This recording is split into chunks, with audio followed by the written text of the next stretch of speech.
Hello friends, I'm Dr. Nilesh Kanjaria and today we are going to talk on antihypertensive drugs. Antihypertensive means these are the drugs which are used in the treatment of hypertension. In this lecture, we are going to see the classification of antihypertensive drugs.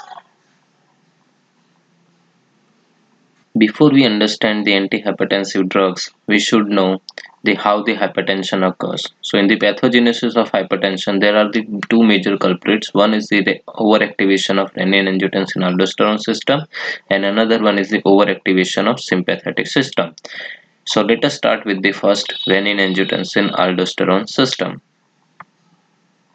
Aldosterone system is activated because of the four reasons. The one of them is the decrease in the blood pressure, decrease in the blood volume, decrease in the blood supply to the kidney, or decrease in the sodium content inside the blood, which is known as hyponatremia.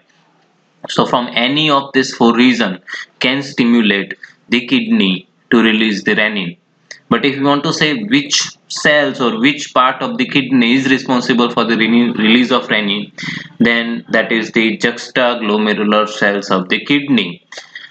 This is the diagram of kidney, and this yellow, this one is the structure of nephron which is located inside the kidney, and this is the bigger image of that.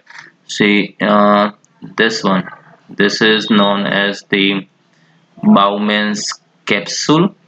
Then this blood vessels, the branches of blood vessels inside the Bowman's capsule is known as the glomerulus. Then this convoluted tubule, which is located near the Bowman's capsule, is called as the proximal convoluted tubule, where P stands for proximal. Proximal means nearby, nearby to the Bowman's capsule. Then this straight tube, this yellow straight tube, which is known as the loop of Henle. Then this convoluted tubule, which is known as the distal convoluted tubule. D stands for distal. Distal means away from the Bowman's capsule. So it is a distal convoluted tubule. And this last part, which is collecting the filtrate from the whole nephron, so it is known as the collecting duct. This is the diagram of nephron actually, but what we are looking for from which part of the kidney the renin release occurs. So the exact answer is the renin release occurs from the juxtaglomerular cells of the afferent arterioles of the glomerulus. So this one is the glomerulus, this one, the blood vessels which is present inside the Bowman's capsule is glomerulus. Then the afferent arteriole, afferent means the arteriole which is entering inside the Bowman's capsule. So this one, this is called as afferent. Afferent means which is entering inside, and the one which comes outside, which is known as efferent. Efferent means which is coming outside. So this afferent arterioles, they contain the specific type of the cells called as juxtaglomerular cells. This one, this purple color cells. See, they are located on both sides of the afferent arteriole, and they are responsible for the sensing of blood pressure, and they are known as juxtaglomerular cells. These cells releases the renin. It responds to either decrease in blood pressure, decrease in blood volume, decrease in blood supply to the kidney, or decrease in the sodium content inside the blood. So from any of these four reasons can stimulate the kidney to release the renin. Now what happened with the renin? So that renin, it enters into the blood where it can interact with the angiotensinogen. The angiotensinogen is a peptide which comes from the liver. So now this both component, the renin and angiotensinogen, which will interact with each other, and it forms angiotensin 1. This angiotensin 1, it is a peptide which is converted to the another peptide called as angiotensin 2 with the help of enzyme ACE. ACE, that is angiotensin converting enzyme, which is also known as kinase 2, and the amount of this enzyme, more than 90% of the amount, is found inside the lungs. So this conversion is mostly taken place inside the lung blood vessels. This ACE enzyme, it is also responsible for the degradation of few peptides. They are the bradykinin and substance P. So inactivation of this bradykinin and substance P occurs because of this ACE enzyme. Now this is the see the angiotensin 2. This is the main culprit for the development of hypertension. Now how it produces the hypertension or how it increases the blood pressure? See, angiotensin 2, it has the two receptor. Angiotensin 2 has the two receptor. One is called as the AT1 receptor, another is called as the AT2 receptor. This AT2 receptor, the angiotensin 2, majority of the angiotensin 2, it binds with this AT1 receptor. So whatever the effect, majority of the effect or whatever effect we are observing, it is because of AT1 receptor. While AT2 receptor, angiotensin 2 has a very less affinity for this receptor, and the both receptors, they are exact opposite to each other. Means what? See, when angiotensin 2 it binds with the AT1 receptor, it increases the blood pressure. But when angiotensin 2 binds with the AT2 receptor, it is reduces the blood pressure. But what overall effect we are observing is because of this AT1 receptor. Means we don't say actually the angiotensin 2, the 90% affinity or more than 90% affinity is towards the AT1 receptor. So angiotensin 2 binds with the AT1 receptor and it increases the blood pressure. While if we say the angiotensin 2 binds 10% with the angiotensin 2 receptors, AT2 receptors, and reduces the blood pressure. But overall effect what we are observing of angiotensin 2 is increase in blood pressure. So that all effect of angiotensin 2 is mediated by the AT1 receptor. But what are the effects? See, angiotensin 2, the major three effects. One, it causes the hyperplasia and hypertrophy of vascular smooth muscle cells.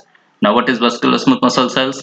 So actually the blood vessel has the three layers.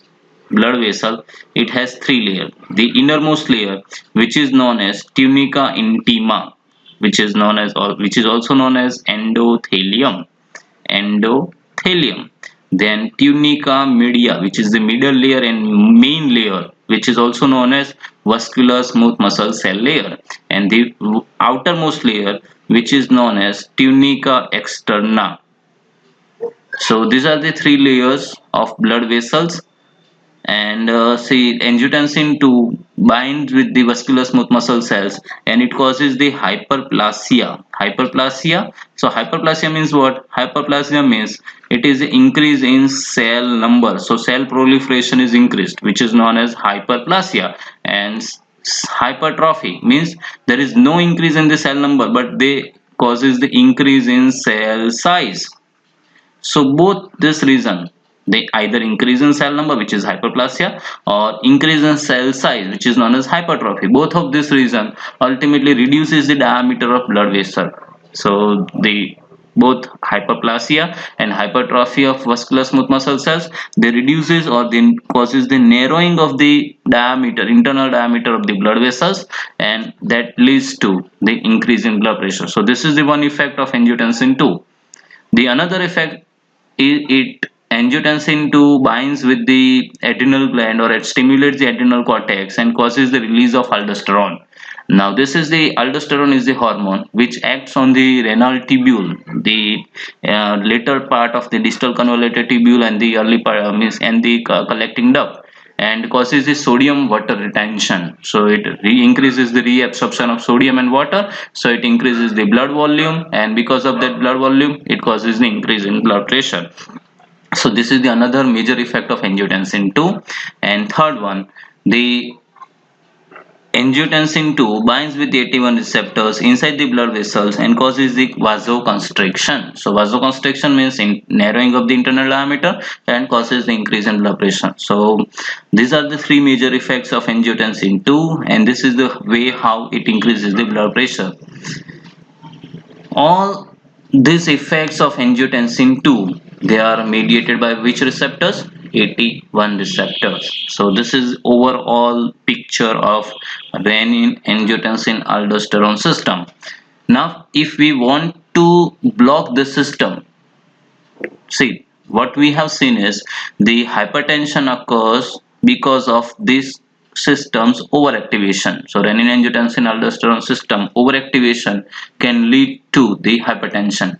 So if we block this, automatically the hypertension will be resolved.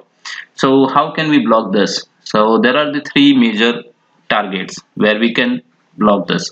The one is the one here, the renin release. This is the first target.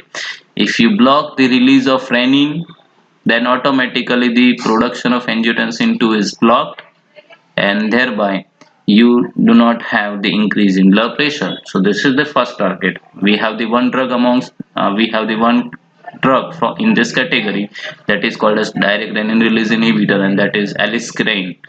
But this drug is not used widely because of its adverse effect and its efficacy. The second target is the ACE enzyme, this one, ACE, ACE inhibitor. This is the second target, and it is the most powerful and most beautiful target. And this category of drugs are widely used in the hypertensive patients. So if we block this ACE enzyme, automatically the conversion of angiotensin 1 to angiotensin 2 will stop. So no angiotensin 2, no increase in blood pressure.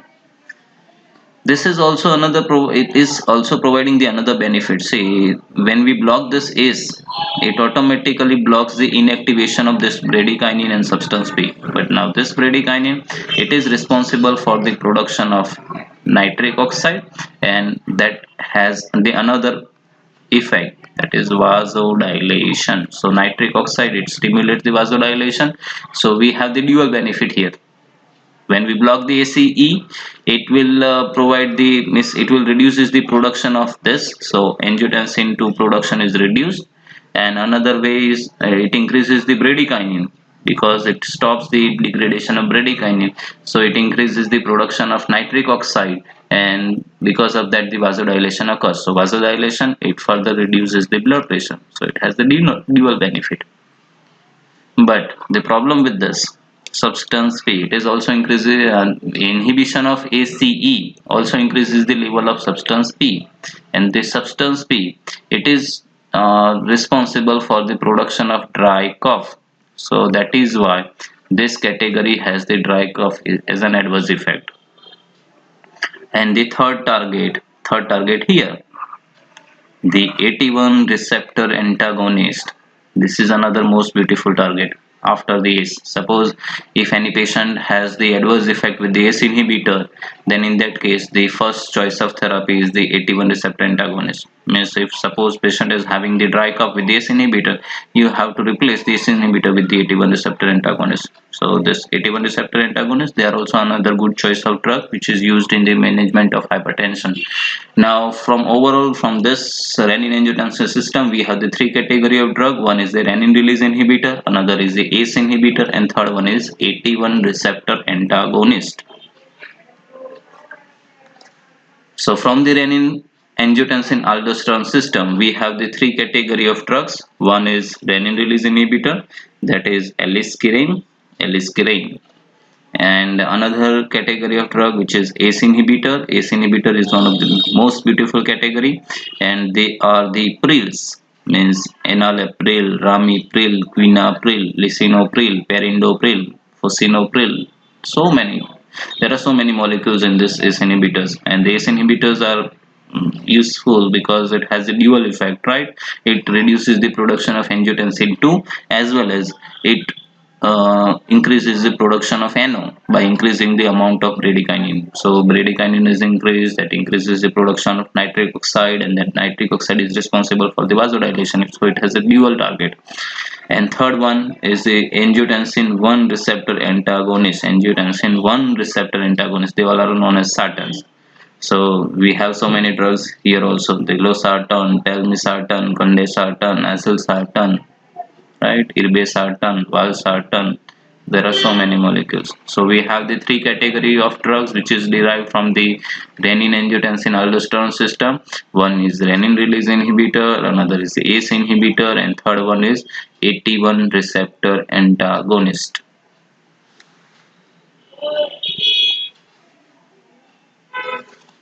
The another major culprit for the hypertension development or hypertension pathogenesis is the overactivation of sympathetic system. The overactivation of sympathetic system, is presented in the body with the help of two receptors. These are the two major receptors which is responsible for the hypertension, or which is ultimately responsible for the effect on the blood vessels and the heart. So they are the beta 1 receptors and the alpha 1 receptors. So overactivation of the sympathetic system, it will stimulate or it will increases the expression of the beta 1 receptor or alpha 1 receptor, or it will increases the activity of beta 1 or alpha 1 receptors. So beta 1 receptors, they are present in the two organs. One is the heart and the kidney. In the heart, the beta 1 receptor activation, it causes the increase in heart rate. So heart rate is increased, and the increase in heart rate is responsible for the increase in cardiac output. See, the cardiac output is dependent on two factors: the heart rate and the stroke volume. Stroke volume is amount of blood ejected by the ventricle in each beat.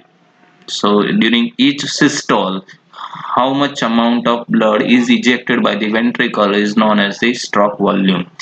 So either increase in the stroke volume or increase in the heart rate, the both ultimately increases the cardiac output. So beta 1 overactivation, it increases the heart rate, so increases the cardiac output, and so increase in the cardiac output will increases the blood pressure. On the kidney, beta 1 receptor activation causes the release of renin. The renin is the hormone, and this renin is responsible for the production of angiotensin 2, that we have seen the renin angiotensin aldosterone system. So this renin release is responsible for the increase in angiotensin 2. Angiotensin 2 has many effects and increases the blood pressure. When we talk on alpha 1 receptor, so alpha 1 receptor is present in the blood vessels. Now, so whenever the alpha 1 receptor is activated, it causes the vasoconstriction. So vasoconstriction means narrowing of internal diameter of the blood vessel, and this narrowing of internal diameter of blood vessel is responsible for the increase in blood pressure. So these are the two major receptors which is expressed, or which is showing the effect of this overactivation of sympathetic system. One is beta 1 and another is alpha 1. This beta 1 and alpha 1. So the overactivation of the beta 1 is responsible for the increase in blood pressure, and overactivation of alpha 1 is responsible for the increase in blood pressure. So if we block beta 1, automatically the blood pressure is reduced. If you block the alpha 1, then automatically the blood pressure is reduced. So we have the two category of drugs. One is the beta 1 receptor antagonist, another is the alpha 1 receptor antagonist. They are also known as blockers, beta 1 blocker and alpha 1 blocker. So we have the two category from the sympathetic system. The another category of drug that we have the mixture of this drug, means we have the few drugs which is beta 1 blocker also and alpha 1 blocker also. They are mixed alpha 1 beta 1 blockers. So we have the three category from this: beta 1 blockers, alpha 1 blockers, and the mixed alpha 1 beta 1 blockers. So these three categories.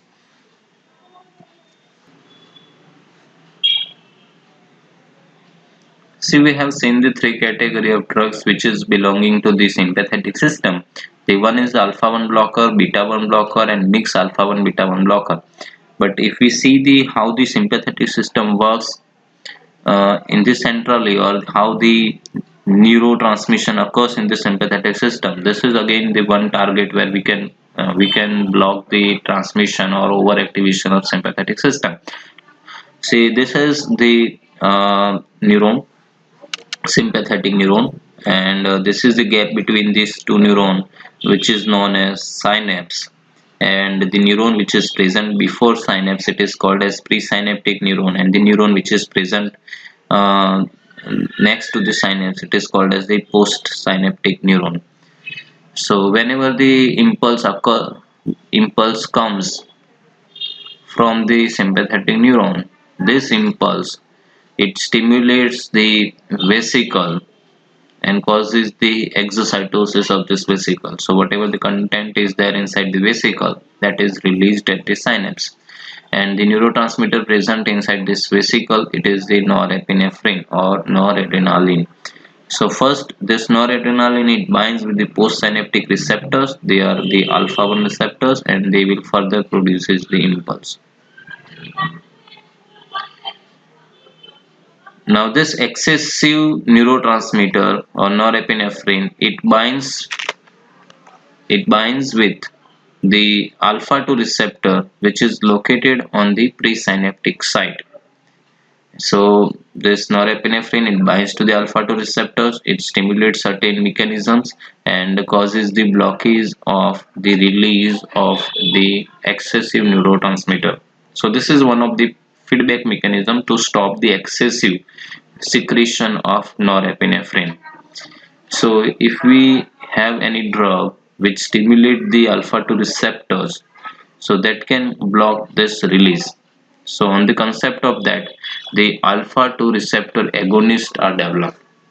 So when we take this alpha 2 receptor agonist, they binds with the alpha 2 receptors, they stimulate certain mechanisms inside, and they block the release of norepinephrine. So even though the impulse comes through the sympathetic system or sympathetic neurons, they do not causes the release of the norepinephrine. So the impulse transmission is blocked at the sympathetic neuron. So they are called as central sympatholytics. So central sympatholytics means these are the category of drugs which will block the impulse transmission in the sympathetic system at the central level or at the neuronal level. So we have the total four category of drugs in the sympathetic system, or we can block the sympathetic system. These four categories are alpha 1 blockers, beta 1 blockers, mix alpha 1 beta 1 blockers, and the alpha 2 receptor agonist. So these are the four category of drugs from the sympathetic system. The one is the beta 1 blocker, and they all ultimately they have the lol in a suffix, that's propranolol, atenolol, metoprolol, bisoprolol, pindolol, smolol. So there are the so many drugs in the beta 1 blockers, but this atenolol, the metoprolol, bisoprolol, and Ismolol, they are the selective beta 1 receptor blockers, while propranolol is a non-selective, so it can block the beta 1 as well as beta 2 or beta 3 receptors. The second category, so this is beta 1 blockers. Then next is the alpha 1 blockers. The alpha 1 blockers, they have the josin in their suffix, so prajosin, terajosin, doxazosin. They block the alpha 1 receptor, so they block the vasoconstriction, so they have the vasodilatory effect, so they produces the antihypertensive effect through the vasodilation. Then the mix alpha 1 beta 1 blocker, so we have only two drugs in this category, that is carvedilol and levotalol. And the seventh or the fourth category in this sympathetic system is the alpha 2 receptor agonist. So the alpha 2 receptor agonist, we have the two drugs, one is the methyl-dopa and another is the clonidine. So these are the two drugs which stimulates the alpha 2 receptor agonist and block the transmission of impulses in the sympathetic neuron. So they are known as, this category of drug is known as central sympatholytics. Central sympatholytics. So lytics means these are the drugs which block the sympathetic system at the central level. So they are named as central sympatholytics. So these are the four categories from the from the sympathetic system. Now, which are the other targets? See, we have seen the two major target. One is the renin-angiotensin-aldosterone system. We have the three category of drugs from that. Then we have seen the another target, that is overactivation of sympathetic system, and we have the four category of drugs in the sympathetic system. Now there are other few reasons also that can lead to the hypertension. Let's see.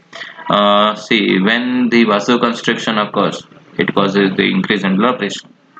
But do you know which are the factors for the responsible for the vasoconstriction? Means ultimately the cellular mechanism for the vasoconstriction is the entry of calcium inside the cell.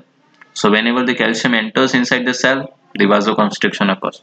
When the potassium enters inside the cell, that, so potassium never enters, but potassium actually it is the molecule which is high in potassium is the element which is high in amount inside the intercellular fluid. So whenever the potassium channel opens, potassium always goes out, and so potassium goes out, that causes the dilation. So vasoconstriction, so we have the ultimately responsible mechanism for the vasoconstriction is the entry of calcium inside the cell. So increase in activity of calcium channel that can lead to the increase in more amount of increase in the entry of more amount of calcium inside the blood vessel, and that causes the vasoconstriction and leads to the increase in blood pressure. So what we can do here is we can block the calcium channel. So if we block the calcium channel, then automatically the calcium entry is reduced. So less calcium, less vasoconstriction, less increase in blood pressure. So this category of drug is another good category for the treatment of hypertension. The another category of drugs we can work on that is the see, the vasoconstriction occurs. So if we have the another group of drugs which causes the vasodilation, and this vasodilation it reduces the blood pressure. So they are known as vasodilators. Vasodilators are the drugs which can dilate the constricted vessels, and that is why it is reduces the blood pressure. So we have the two categories here: calcium channel blocker and vasodilator. The another reason for the increase in blood pressure is the blood volume. See, whenever the aldosterone, hyperaldosteronism occurs, it acts on the kidney, causes the more and more sodium and water reabsorption. So more sodium water reabsorption, it increases the blood volume, and this increase in blood volume is responsible for the blood pressure. So aldosterone, it acts on the kidney. Aldosterone is a hormone which acts on the kidney and increases the more and more reabsorption of sodium and water. So sodium and water reabsorption from what? From the filtrate or from the urine. So it reduces the urine formation and it increases the blood volume. So increase in blood volume will increases the blood pressure. So we have the one category of drug here. If we block this reabsorption and increases the production of urine, so automatically the blood volume is reduced, and that reduces the blood pressure. So we have the three category of drugs from this other target. We can block the calcium channel, so reduces the entry of calcium inside the cell, so less vasoconstriction, so less increase in blood pressure. Or we can use certain drugs which will dilate the constricted vessels, and this category of drugs are known as vasodilators. And third one is, okay, that aldosterone is responsible for the increase in blood volume, right? So what we can do here is whatever the sodium and water reabsorption occurs, we can block this reabsorption of sodium and water inside the kidney. So these are the group of drugs, diuretics. They are known as diuretics. Diuretics means these are the drugs which increases the production of urine, so automatically it reduces the blood volume, and that causes the reduction in blood pressure. So we have the three category of drugs: diuretics, that is hydrochlorothiazide, chlorthalidone, indapamide, and metolazone. Actually, diuretics itself is a big topic, and we have the so many category of diuretics. We have the total 4 category of diuretics, that um, carbonic anhydrase inhibitor, then thiazide diuretic, then loop diuretics, and potassium sparing diuretics, osmotic diuretics. We have so many categories. Then we have the calcium channel blockers. Calcium channel blocker, again they are of 3 categories or 3 types of diuretics, but sorry, 3 types of calcium channel blockers. But the dihydropyridine class of category or dihydropyridine type of calcium channel blockers, they are more beneficial in the treatment of hypertension. So dipine is the suffix. Dipine is this suffix for the dihydropyridine type of CCB, that calcium channel blocker, dihydropyridine type of calcium channel blocker. So amlodipine, felodipine, nifedipine, cilnidipine, guanidipine, they all are the calcium channel blockers belonging to dihydropyridine. Then we have the vasodilator. Vasodilator means these are the drugs which will dilate the constricted blood vessels. We have the hydralazine, minoxidil, sodium nitroprusside, SNP, sodium nitroprusside, which is an arterio and venodilator. So these are the total 10 class of antihypertensive drugs. The total 10 class of antihypertensive drugs are the drugs which is acting on the renin-angiotensin-aldosterone system, the renin release inhibitor, which is the drug belonging to this. It is the aliskiren. Aliskiren is the drug belonging to the renin release inhibitor. Then we have the another category, ACE inhibitor. This ACE inhibitor, they have the pril, enalapril, ramipril, quinapril, lisinopril, fosinopril. Then another category is AT1 receptor blocker. This AT1 receptor blocker or AT1 receptor antagonist, they have the sartan. So telmisartan, losartan, candesartan. So they all are the AT1 receptor antagonists. So we have the three categories from the renin-angiotensin-aldosterone system, or we have the three category of drugs that can block this renin-angiotensin-aldosterone system. Then we have the four category of drug that can block this sympathetic system. They are beta 1 blocker. So beta 1 blocker, metoprolol, atenolol, propranolol. So they are the drugs from this category, beta 1 blocker. Then we have the alpha 1 blockers. They are the josin, prazosin, terazosin, doxazosin. They are the vasodilators. They block the alpha 1 receptor, so block the vasoconstriction and produces the vasodilation. Then we have the mixed alpha 1 beta 1 blockers. They are the only two molecules from this category, mixed alpha 1 beta 1, that is carvedilol and labetalol. Then we have the central sympatholytics. Central sympatholytics means they are the alpha 2 receptor agonist, and we have the two drugs from this category. They are the clonidine and methyldopa. So the seven category of drugs are from only those two systems. Then another targets, we have the diuretics, then calcium channel blockers and vasodilators. So this is the classification of antihypertensive drugs. You can test your knowledge of pharmacology on our website. You just open the www.pharmacologyguru.com and you can click here online exam. When you click on this, it will open this page where if you are not a member or if you are not registered member of this website, then you just register here. You just fill up few details, your name, your email ID, mobile number, and enter few details and register. And then after, you can log in here. You can put your email ID here and password which you have set, and then you enter inside. So when you enter inside, there are few subjects you will see: the anatomy, then pharmacology and pathophysiology. So if you want to appear in the test, you want to appear for online test of pharmacology, just click the pharmacology. It will show the MCQ questions and submit those questions. It will show you the right answers or wrong answers, whichever you have submitted. So thank you so much, friends. We are always waiting for your feedback. Please write us on the info@pharmacologyguru.com.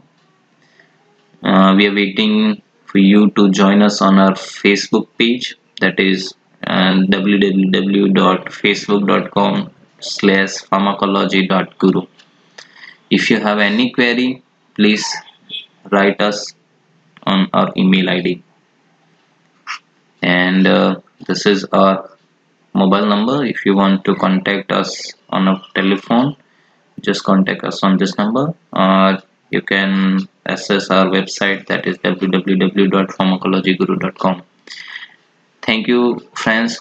Thank you for watching this video, and we'll come with the another topic with very soon. Thank you so much.